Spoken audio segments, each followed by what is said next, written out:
Damascus का fall 12 दिन के अंदर अंदर हो गया। मगर इस सब्जेक्ट में एक चीज़ जो हमें ज़्यादा सुनने को नहीं मिल रही, जो हमारी डिस्कशन का या हमारे इस वीडियो का फोकस है, वो है why now and secondly what will be the impact. Syria की टोटल पॉपुलेशन 25 मिलियन है।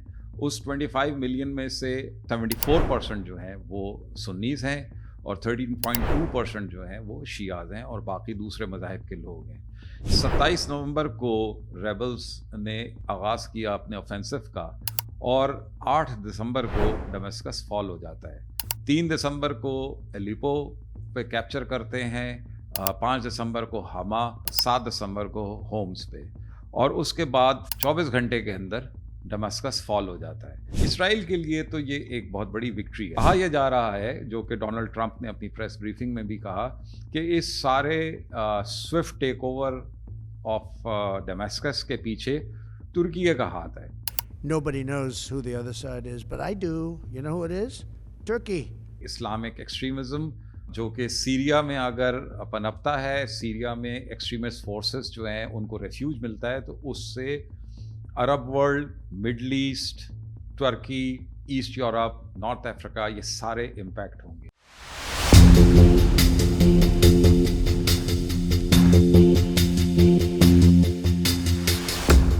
अस्सलाम वालेकुम, welcome to baldy productions.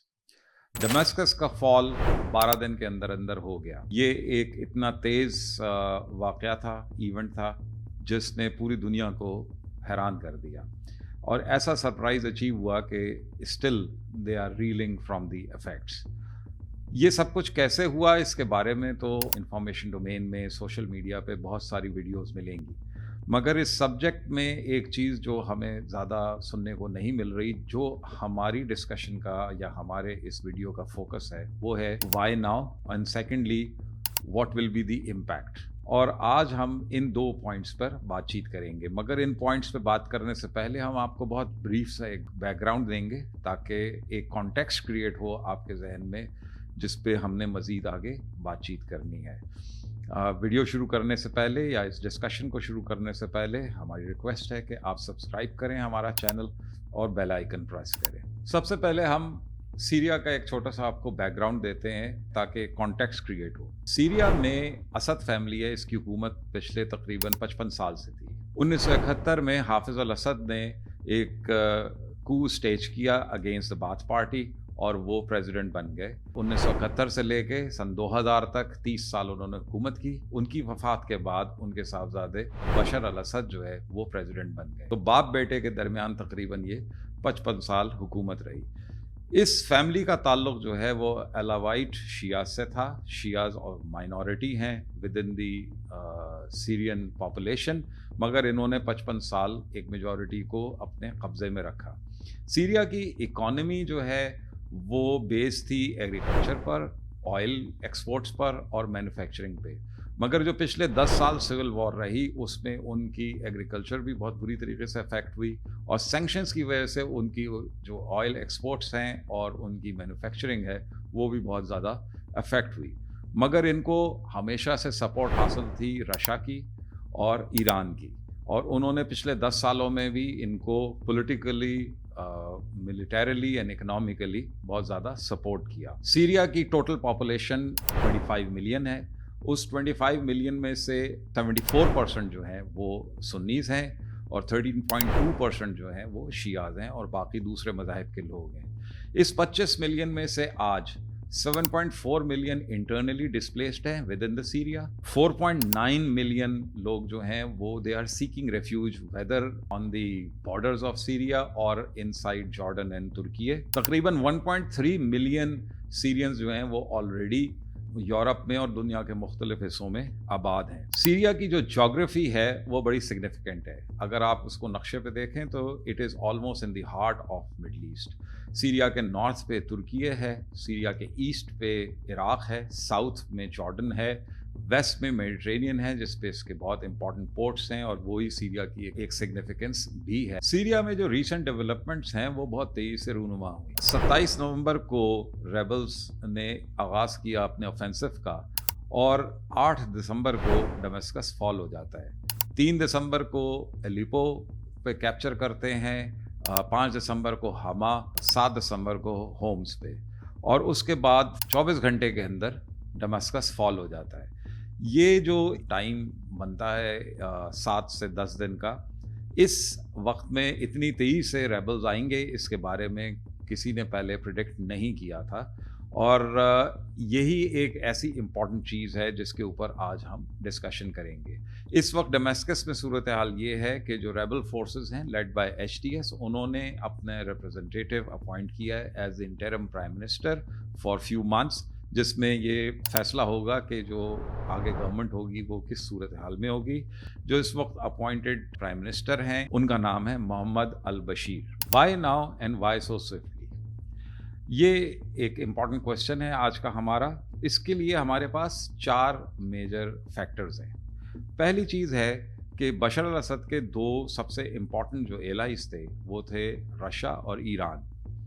Russia क्यों डिसइंसेंटिवाइज हुआ? सबसे पहली चीज़ ये है कि रशियंस ने बशर अल असद को पिछले चंद साल से ये रशियन उनको कह रहे थे कि वो पॉलिटिकल सेटलमेंट्स करें विद रेबल ग्रुप्स, ताकि इस किस्म का वाक़या कोई रूनुमा हो ना सके।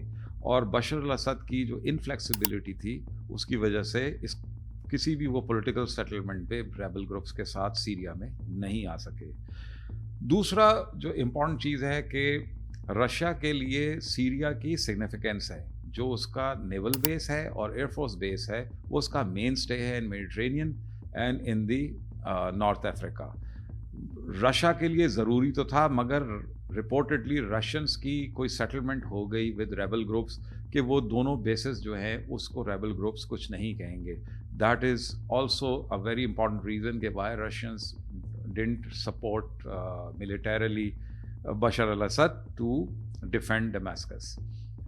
Thirdly, Russia is under pressure because of Ukraine war, और यूक्रेन वॉर का जो भी आगे नेगोशिएटेड सेटलमेंट सीज फायर होनी है, जिसकी रशिया को उम्मीद है, जिसके बारे में प्रेसिडेंट इलेक्ट डोनाल्ड ट्रंप काफ़ी दफ़ा कह भी चुके हैं, वो उस इन्वायरमेंट के लिए अगर रशिया जो है वो मिलिटरीली इन्वॉल्व होता तो वो सिचुएशन जो है डिस्टर्ब होती और रशियंस के फेवर में ना जाती। दूसरा इम्पॉर्टेंट अलाय जो बशर अल असद का था वो ईरान था। ईरान पिछले 1 साल से प्रेशर में बहुत है। उसकी डायरेक्ट इंगेजमेंट्स भी हुई हैं इजराइल के साथ, और हिजबुल्लाह के थ्रू ईरान एक तरह की प्रॉक्सी वॉर इसराइल के साथ लड़ रहा है। इसराइल ने सीरिया में ईरान के एसेट्स को पिछले 1 साल काफ़ी टारगेट किया, डिप्लीट किया, और इसराइल के जो मिलिट्री और इंटेलिजेंस सीनियर ऑफिशल्स थे उनको दमस्कस में टारगेट किया गया। ये वो वजूहात थी जिसकी वजह से ईरान भी अंडर प्रेशर चल रहा है, और ईरान के लिए भी ये पॉसिबल नहीं था कि बशर अल असद की इस वक्त मिलिटरीली ऐसी सपोर्ट करे जिससे बशर अल असद अपनी रजीम को डिफेंड कर सकें। दूसरा जो इम्पॉर्टेंट पॉइंट है वो है कि इन रेबल ग्रुप्स को किसने ऑर्गेनाइज किया और सपोर्ट किया। यहाँ पे जो नाम आ रहा है वो तुर्की का आ रहा है। तुर्की is most likely responsible for organizing all these 4-5 rebel groups into one force, और मोस्ट प्रॉब्ली उनकी हेल्प से ही इन रेबल फोर्सेस ने ये ऑफेंसिव लॉन्च किया। यहाँ पर हम अगर ये कहें कि तुर्की को इसमें एक टैसिट अप्रूवल या कंसेंट यूनाइटेड स्टेट्स का हासिल था, तो वो खारिज इम्कान नहीं हो सकता।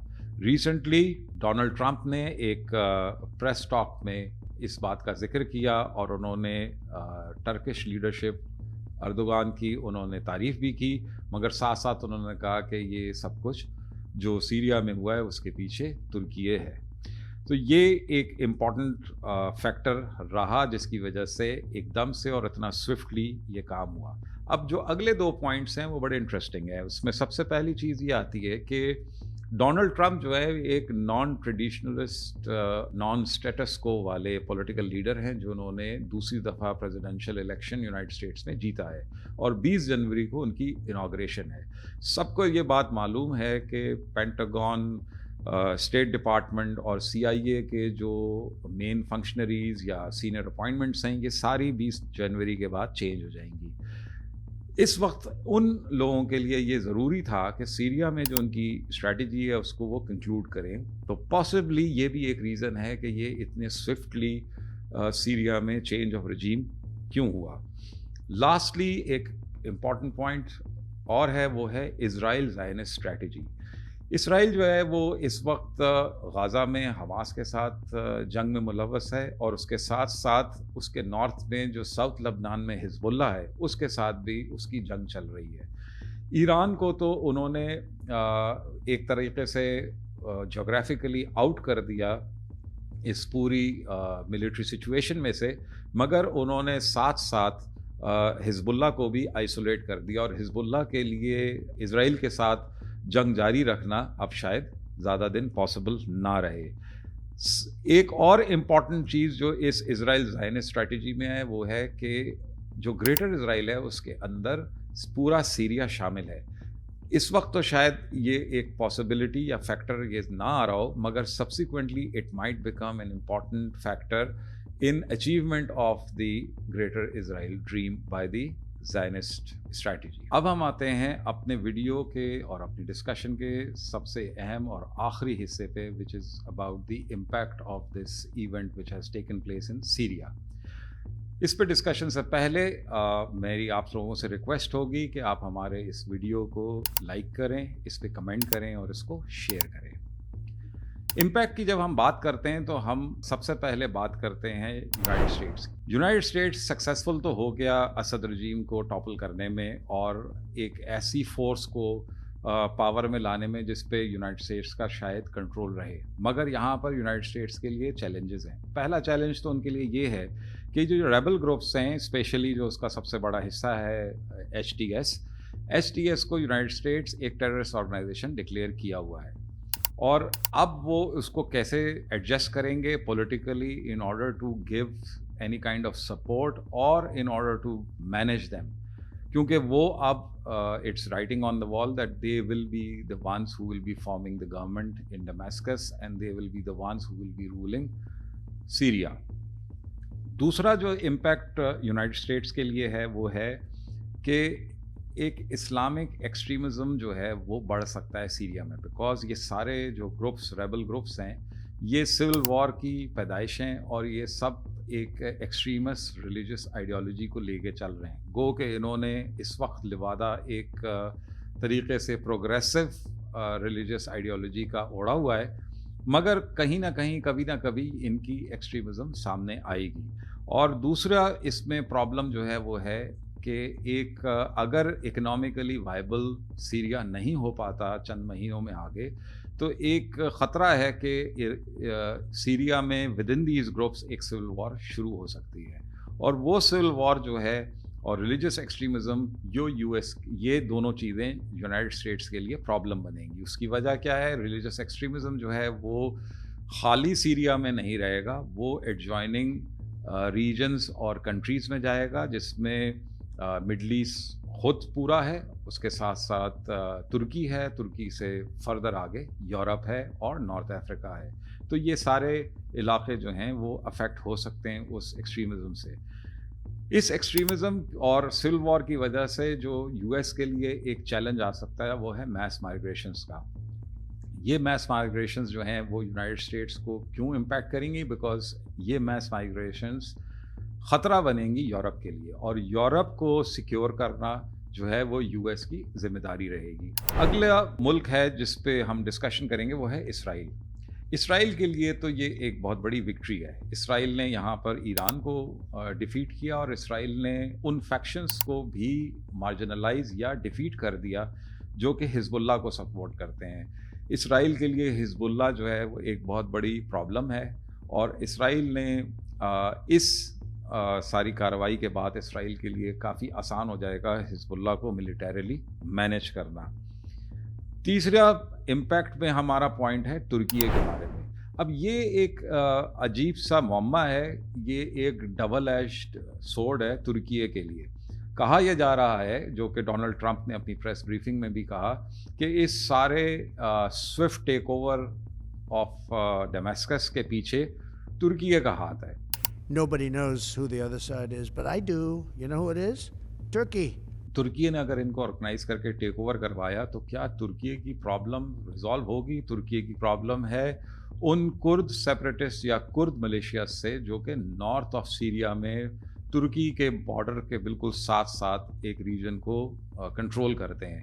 اب وہ کیونکہ اس ریبل فورس کا حصہ ہیں تو ان کو اس وکٹری سے تقویت ملے گی. دے ول اسٹرینتھن دیم سیلوز, اور جب وہ اسٹرینتھن کریں گے تو خدشہ یہی ہے کہ جس طرح کے عراقی کرد نے اٹانومس ریجن ڈکلیئر کیا تھا وہ بھی اٹانومس ریجن ترکی کے ساتھ ڈکلیئر کریں گے, اور پھر وہاں پہ ترکی کے لیے ایک اور نئے شیپ کی سیکیورٹی پرابلم سامنے آ جائے گی. تو یہاں پر سمجھ میں نہیں آ رہی کہ اصل وجہ کیا تھی کہ ترکی نے اس ریبل فورس کو آرگنائز کیا, سپورٹ کیا فار دا فال آف ڈمیسکس. آگے آ جاتے ہیں ہم رشیا اور ایران پہ. رشیا کو اس سے کافی بڑا نقصان ہوا ہے. سیریا میں بشار الاسد کی رجیم اور اس سے پہلے ان کے والد کی رجیم کی وجہ سے رشیا نے اپنے انفلوئنس کو within Middle East, Mediterranean اور نارتھ افریقہ مینٹین کیا. اس وقت رشیا کا ایک بہت میجر نیول بیس ہے اور ایئر فورس بیس ہے دوسرا جو کہ میڈیٹرینین کوسٹ کے ساتھ سیریا میں ہے. آلدو کہ رشینز نے ریبل فورسز کے ساتھ کوئی سیٹلمنٹ کی ہے for safety and security and maintenance of those bases, مگر یونائٹڈ اسٹیٹس اور نیٹو جو ہیں وہ یقیناً ان بیسز کو ٹارگٹ کریں گے, اور if Russia loses those bases تو رشیا کی جو ملٹری انفلوئنس ہے in Mediterranean, in Middle East and in North Africa وہ سیریسلی افیکٹ ہوگی, اور رشیا کے پاس کوئی اور بیسز اس علاقے میں اپنا انفلوئنس مینٹین کرنے کے لیے نہیں ہوں گے. ایران ایک میجر لوزر ہے اس پورے واقعے میں, اور ایران کی انویسٹمنٹس کافی زیادہ تھیں اسد رجیم میں, مگر اب ایران کے لیے بہت مشکل ہو جائے گا کہ وہ اپنا انفلوئنس سیریا کی جغرافی میں مینٹین کرے. دوسرا جو بڑا امپورٹنٹ ہے کہ ایران کا جو لنک ہے وتھ ساؤتھ لبنان حزب اللہ وہ تھرو سیریا تھا. اب ان کے لیے شاید بہت مشکل ہو جائے اس لنک کو مینٹین کرنا, تو ایران کے لیے تو یہ بہت سیریس سیٹ بیک ہے. لاسٹلی ہم بات کریں گے کہ دو ایسے امپورٹنٹ کرائسز یا دو ایسے سگنیفیکنٹ کرائسز ہیں جو کہ سامنے آ سکتے ہیں, ایمرج ہو سکتے ہیں. ایک اسلامک ایکسٹریمزم جو کہ سیریا میں اگر پنپتا ہے, سیریا میں ایکسٹریمسٹ فورسز جو ہیں ان کو ریفیوج ملتا ہے تو اس سے عرب ورلڈ, مڈل ایسٹ, ترکی, ایسٹ یورپ, نارتھ افریقہ یہ سارے امپیکٹ ہوں گے. تو یہ ایک ایسا چیلنج ہے وہ جو یونائٹڈ اسٹیٹس, ترکی, عرب ورلڈ, اسرائیل ان سب کے لیے ہے. دوسرا جو بڑا چیلنج ہے وہ ماس مائیگریشن کا ہے جو میں نے پہلے آپ سے ڈسکشن کی. تقریباً 12 سے 13 ملین لوگ آلریڈی ڈسپلیسڈ ہیں, 7.4 ملین جو ہیں وہ انٹرنلی ڈسپلیسڈ ہیں, اور تقریباً 4.9 to 5 ملین لوگ جو ہیں they are seeking refuge in various countries. یہ جو 12 ملین ہے اس میں سے اگر 10, 15, 20% لوگ بھی اگلے چند مہینوں کے بعد اکنامک کولیپس کی وجہ سے, انسیکیورٹی, سول وار کی وجہ سے, ایکسٹریمزم کی وجہ سے اگر یہ لوگ یہاں سے مائیگریشن شروع کرتے ہیں تو یہ ترکی کے راستے یورپ میں جائیں گے, اور یہ ایسا چیلنج ہے جو کہ یورپ کے ساتھ ساتھ ترکی اور یونائٹڈ اسٹیٹس کے لیے ہینڈل کرنا بڑا مشکل ہو جائے گا. یہ آج ہماری ڈسکشن تھی جس پہ ہم نے کوشش کی کہ سیریا کا جو یہ لیٹسٹ ایپیسوڈ ہے فال آف ڈمیسکس کا, اس سے وہ کیوں ہوا, اتنی تیزی سے کیسے ہوا, اس وقت کیوں ہوا, اور اس کا امپیکٹ کیا ہے ریجنل اور گلوبل ڈائنامکس پر, وہ آپ سے ڈسکس کریں. امید ہے آپ کو یہ پسند آیا ہوگا. Thank you.